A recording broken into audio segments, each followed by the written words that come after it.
sorry, we had to take a little intermission, change out the battery, and we're going to get into some juicier topics. I overheard you guys, because there's some other people here, talking about Dwayne Bowe, and there was drama with Dwayne Bowe. Now he used to be a football player here, right? Yeah. Right. So how did Marley Young have drama with Dwayne Bowe, NFL player? Man, who Marley Young won't have drama with? Nah, just kidding. Nah, shout out to Dwayne Bowe because it's all in the past. We made up and everything. But in the beginning, that's around the time I met Street King. He came over and we introduced us, and from there we just kept in touch. One day Street King started realizing I rap because he really didn't even know who Marley Young was. We didn't know each other, and Street King from the other side of the water. So this is probably like early 2016, 17, somewhere around that time.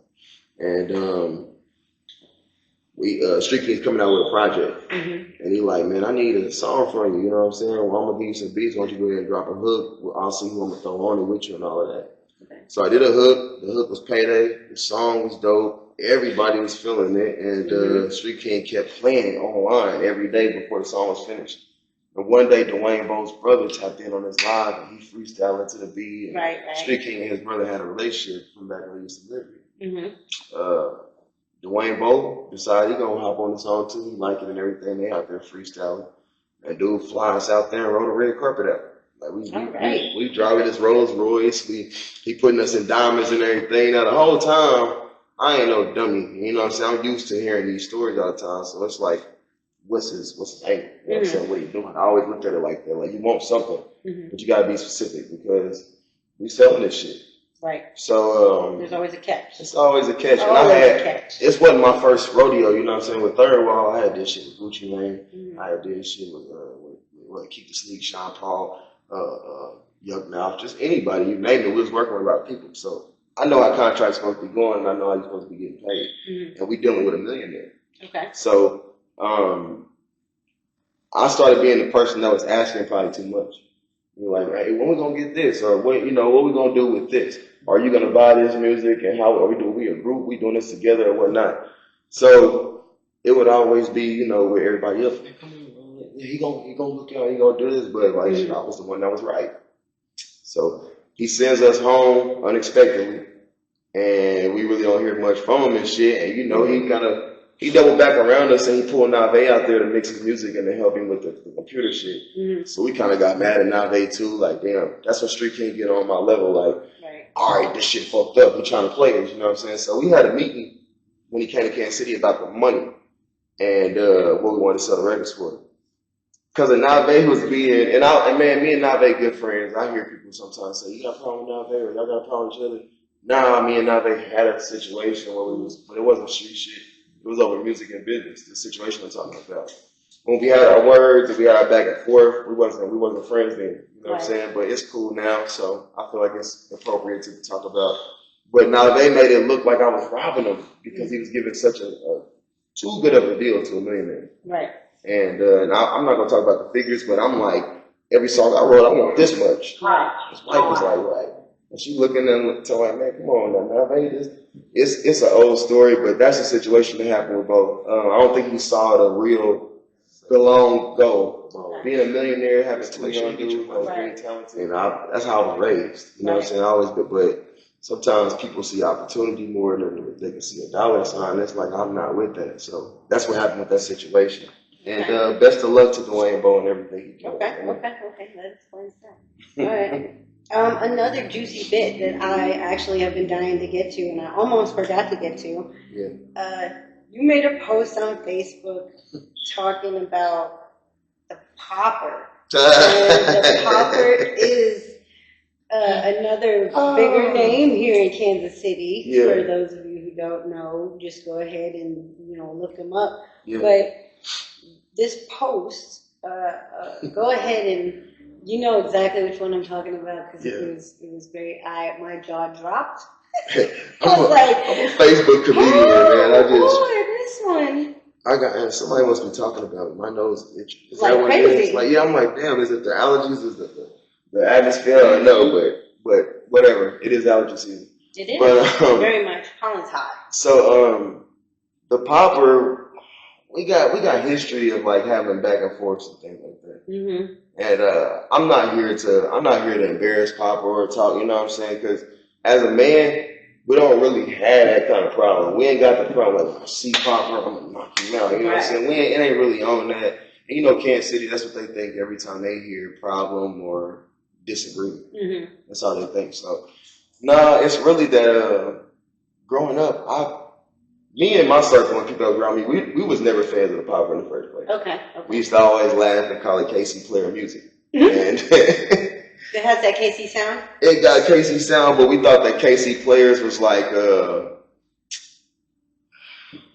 what's the best way to describe this? You remember the song that was go south on Holmes to 151st, yes. Turn right. It just got a KC player feeling, even though it was, you know, and we always thought like the pop. We used to joke about it. Popper rock reading off the paper, you know, like you know when somebody reads when they rapping. That is. Instead of saying water, they say water, and you know, it's like they pronounce and enunciate everything. It don't sound like a flow. It just sounds like scripted. Mm-hmm. So we started to joke about that, but you know, we didn't know Popper personally, so we you know we wasn't on like just trying to. Oh no, way better. It was just kids, just joking. Entrepreneur though. He is. Yeah. As we got older, when he started doing MKC, me and my partner Dusan, we supported every single event that he had. Yeah.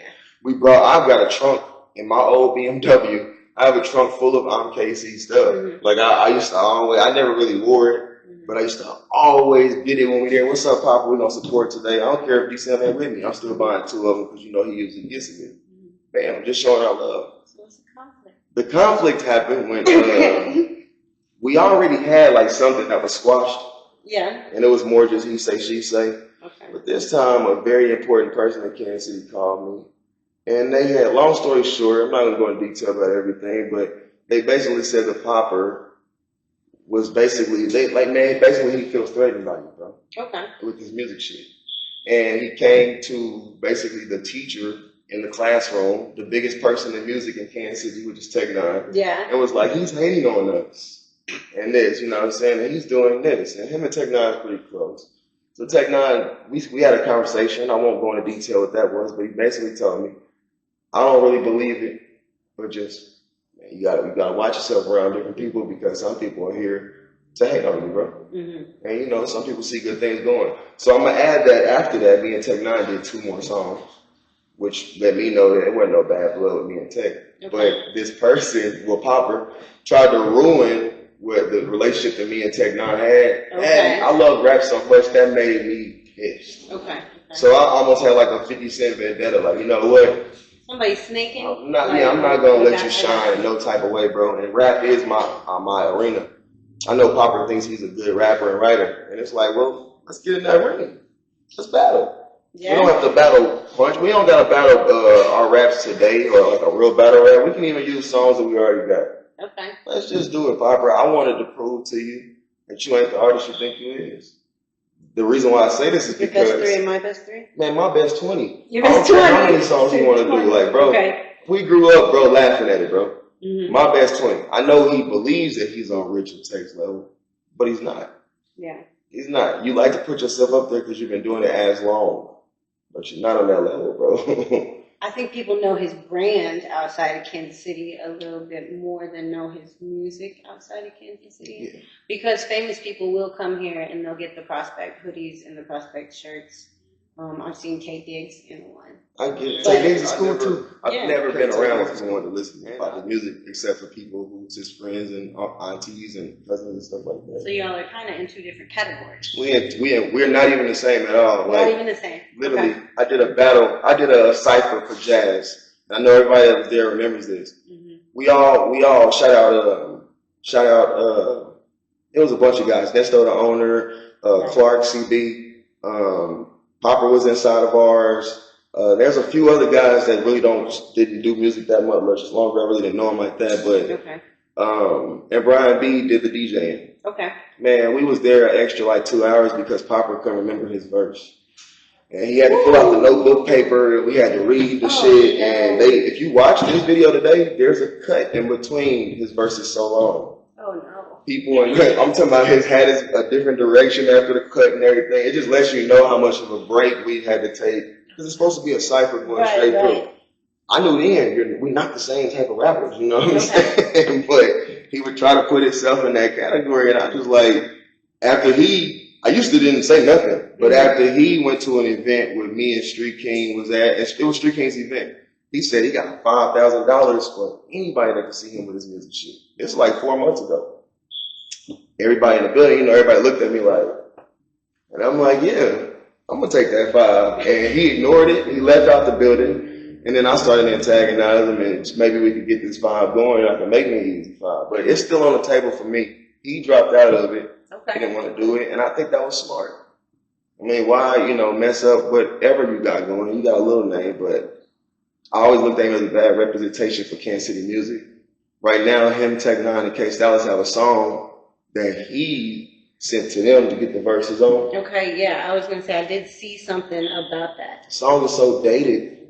Yeah. And it sounds like, you know, most of his music is. It sounds like, oh man, I finally made a hit. But it's like from the D4L days. And it's like, bro, like you $1 short and a day late. I know this sound. Yeah. Because I still hear people trying to use this sound. And you ruining Tech and you're not ruining their names, but they didn't really get off because it's so old sounding and everything. It just sounds like they both did you a favor. But I don't even see either of them promoting, so you know what I'm saying? Like, it's just a favor. Okay, yeah. I just wish that people could see through this. When sometimes people get on my ass and be like, "Oh, Popper's a much better artist." I'm like, bro. And I was like, this man got some cojones. We just want to get it over with and prove it. Like, are y'all serious right now, man? Nobody. Right?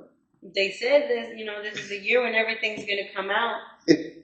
Anything else you want to drop on us before we start to wrap this up? Nah, I had a good time here today.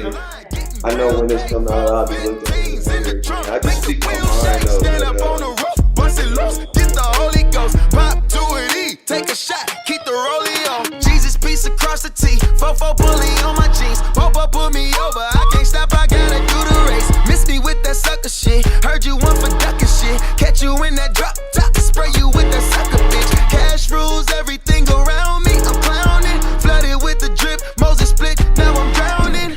All diamonds on the pulpit. Trap jumping like the Bulls did. Big guns, I'm a big crib. Big dope, get a big sniff. This that 97 Mr. Silk the shocker shit. Yeah, Master P and them. All my drink no limit, bitch. Yeah, all my